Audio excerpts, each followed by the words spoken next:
Let's go. Number 8. The eye contact lie. Ever heard? If someone breaks eye contact, they're definitely lying. That saying is about as true as your dog promising not to chew up the couch. Psychologists actually tested this, and they found no consistent link between eye movement and lying. In fact, liars often hold eye contact longer than usual because they're trying really hard to look honest. It's like they're thinking, if I blink, they'll know I buried the body in the woods. So instead, they just stare like a lizard trying to hypnotize prey. Meanwhile, honest people tend to look away naturally because they're thinking, or just awkward.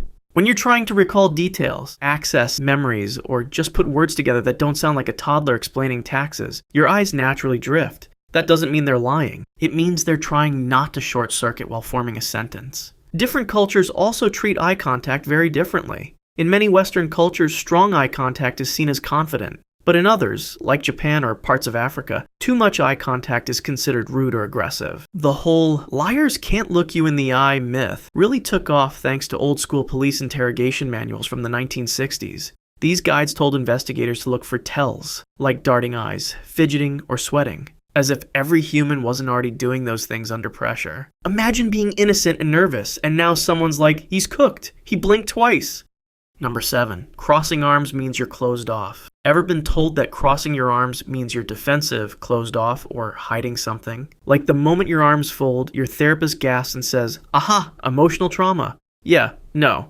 That theory has been floating around since the dawn of pop psychology. And sure, sometimes crossed arms can mean you're shutting down or protecting yourself emotionally. But most of the time, you're just cold, or comfy, or because the guy next to you is doing it. Not everyone walks around like a TED Talk speaker with open palms and perfect posture. Plus, crossed arms are one of the most common resting positions in the world. People do it while waiting for the bus, while watching Netflix, while standing in line at IKEA wondering how life led them here.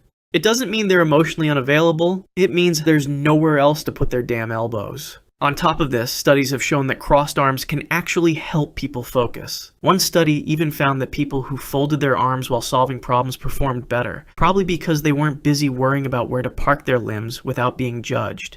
So, calm down, Susan.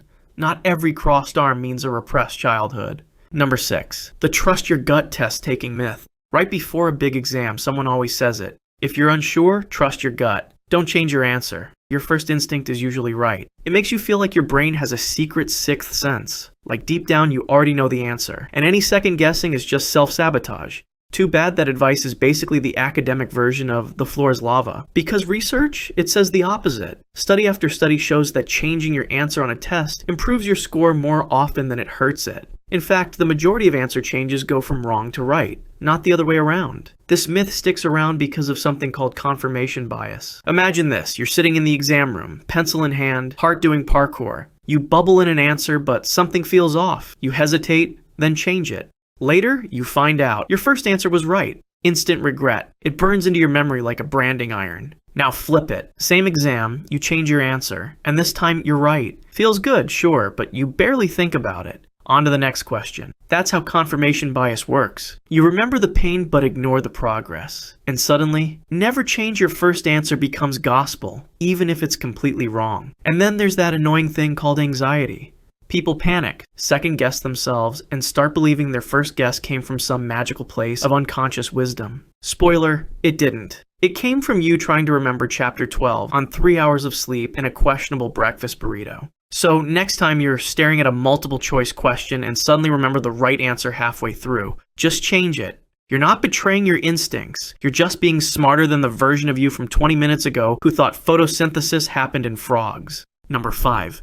The bribe myth. Ever heard that the best way to change someone's attitude is to just throw a big reward at them? Like, hey, I know you hate broccoli, but here's $500. Now it's your favorite vegetable. Sounds logical, right? If you want someone to change how they think or feel, pay them, bribe them, reward them into submission. But psychology says nope. That idea crashes straight into one of the most iconic studies in the field, the cognitive dissonance experiment by Leon Festinger. Here's what happened. Participants had to do a super boring task, the psychological equivalent of watching paint dry while filing taxes. Afterward, they were asked to lie to the next participant and say, that task was super fun. Some people were paid $1 to lie, others were paid $20. You'd think the people who got $20 would be more convinced, right? Wrong. The dollar group actually convinced themselves that the task was fun. Why? Because the reward wasn't big enough to justify the lie, so their brain had to bridge the gap by changing their attitude. This is called cognitive dissonance. When your actions and beliefs don't match, your brain gets uncomfortable. So it tries to fix the mismatch, either by changing the action or adjusting the belief. In this case, well, maybe it was kind of fun? Boom. Instant attitude shift. No giant paycheck required. Big rewards, on the other hand, actually give people a reason to ignore their dissonance. They know they're doing it for the money. So if you want someone to genuinely change their mind, skip the bribe and let their brain do the awkward mental gymnastics on its own. Number 4. The left brain versus right brain nonsense. Ever taken one of those online quizzes that says, you're right-brained? That means you're creative and emotional. Go paint a tree. Or you're left-brained. That means you love math and probably correct people's grammar in group chats. Sounds fun, right? Too bad it's completely wrong. The whole left brain versus right brain thing is one of the most persistent myths in pop psychology. Yes, different brain hemispheres do specialize in different functions. But no, people don't live in just one side of their brain. Unless you've had major brain surgery or queso fall on your head, your two hemispheres are constantly working together. When you write music, you're using logic and emotion. When you go to the bathroom, you're using spatial awareness, motor control, and probably a little emotional regulation, especially if it's a public restroom. The left versus right brain myth started from actual science, sort of. In the 1960s, researchers studying patients with split brain surgery found that certain tasks lit up different hemispheres. But somehow this became a BuzzFeed-style personality test for the masses. Your brain doesn't care about your astrological sign, or whether you're more into spreadsheets or finger painting. So next time someone tells you they're just a right-brain person, feel free to smile and nod, while your whole brain quietly judges them. Number 3. The playing hard to get lie. Ever been told to act distant, mysterious, or emotionally unavailable? Like you're auditioning for the new John Wick movie? Yeah. That whole playing hard to get makes you more desirable idea? Not exactly backed by science. Researchers tested how people react to romantic partners who either showed clear interest or acted cold and aloof. The result? People overwhelmingly preferred those who were openly interested in them. Wild concept, I know. Humans like being liked. Playing hard to get might get you noticed, but not always in a good way. It can come across as disinterest, emotional manipulation, or just confusing. Like texting, hey, and then vanishing into the void for 36 hours. That's not flirting. That's emotional hide and seek with no intention of being found. Plus, the more energy someone has to spend decoding your signals, the more emotionally exhausting the whole thing becomes. Relationships aren't mystery novels. If someone has to turn every page just to find out if you like them, they'll eventually put the book down. Also, when people finally do win someone who played hard to get, the satisfaction doesn't last. Studies show the attraction wears off quickly if the relationship lacks real connection, warmth, and, well, basic communication. So, if you like someone, tell them. Being honest is way more attractive than being vague, unless your goal is to confuse someone into submission, in which case, maybe consider therapy instead. Number 2. Introverts aren't just shy. You've probably heard this one 100 times. He's just shy. She needs to come out of her shell. They just need to open up a little. Yeah, no.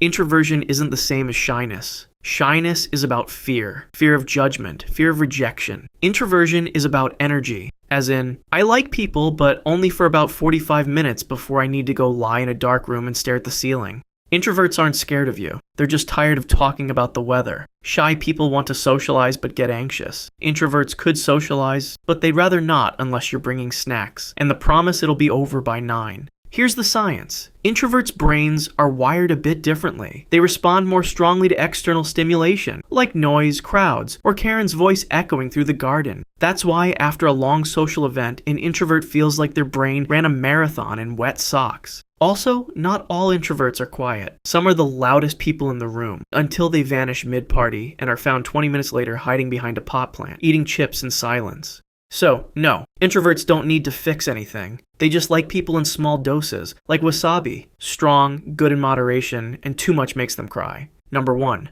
The trauma makes you stronger lie. You've heard it 1,000 times. What doesn't kill you makes you stronger. But let's be real, trauma doesn't turn you into Batman. Sometimes it just turns you into a really tired person who flinches when toast pops up too loud. Yes, some people experience growth after trauma. There's even a term for it, post-traumatic growth. It's real. It's valid. It can happen, but it's not guaranteed. And it's definitely not some magical reward you unlock for suffering. Usually, trauma doesn't mold character. It wires you for panic and turns your dog into your emotional intern. Or you just become really good at pretending you're fine in group settings while disassociating in the cheese aisle. And let's talk about the pep talk version of this myth. Telling someone, "You'll come out of this stronger," while they're sobbing into a bowl of cereal at 3 a.m. is like handing a yoga mat to someone who just got hit by a truck. Recovery isn't a rocky training montage. It's more like progress, breakdown, nap, repeat. Some people heal through journaling, some through therapy, some through silent walks, or aggressively vacuuming at 2 a.m. while processing emotions they're not ready to name yet. There's no gold medal for most emotionally resilient after catastrophe. Sometimes surviving just means you still answer emails and haven't screamed into a salad this week. And honestly, that's Olympic level.